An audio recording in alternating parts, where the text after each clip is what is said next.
So I just watched a quick video by Fred Conference Report talking about physics, metaphysics, pan-physics. I can't remember what the title was, but I thought it was really interesting. Very worth seeing, provocative. I think, one of the ways to get at, as much as I agree with the arguments in there, and in particular this claim that I find, very right-minded, is this, there can't be something outside of space or time. I mean, the universe can't have an outside. I mean, it's sort of what Fred suggests. And that there can't be something, quotes, metaphysical, if by metaphysical you mean outside of space or time. And, I think there are reasons to suggest, yeah, I mean, again, I'm really on board with that. I can imagine some other people, kind of dogmatically saying, well, how do you know that? And couldn't there be other things beyond what we could even imagine? And, aren't space and time just constraints of the human mind rather than of nature? And, that would be interesting. I guess I am more on board with what I think Fred is saying, that there does seem to be, again, a kind of knowing that is made possible through science that will one day disclose some of the erroneous assumptions in metaphysical speculation and that kind of stuff.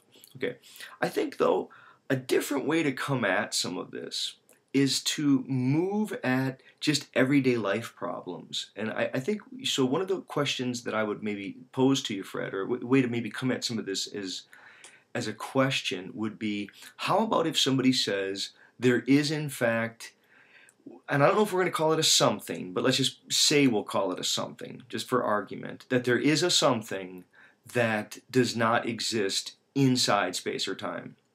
And that something, and again, maybe something's not the right word, but that something is consciousness. That consciousness is not inside space or time, but rather space and time are inside consciousness. That we ourselves and the world and space and time and distance and lapse and measurement and all those things are actually within consciousness. And the exemplar would be the everyday fact of dreamless sleep.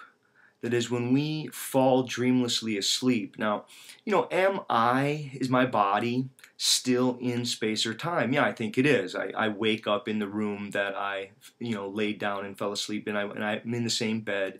So there is, a very obvious fact of the matter that, again, we're staying aligned with, it's sort of a natural physical orientation.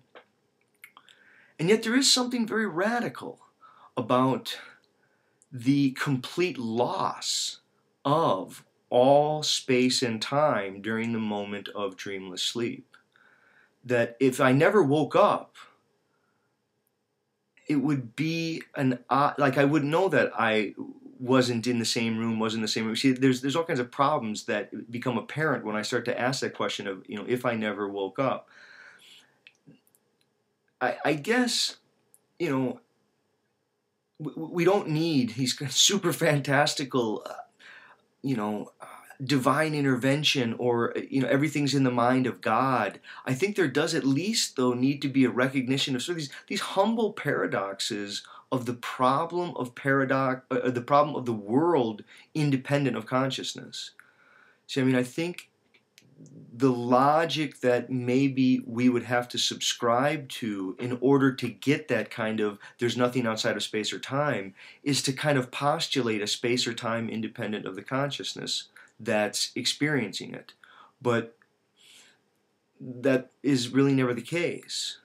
So those would be some thoughts anyway. I enjoyed your video, and I would love to hear what you think about this question of, is consciousness inside space or time?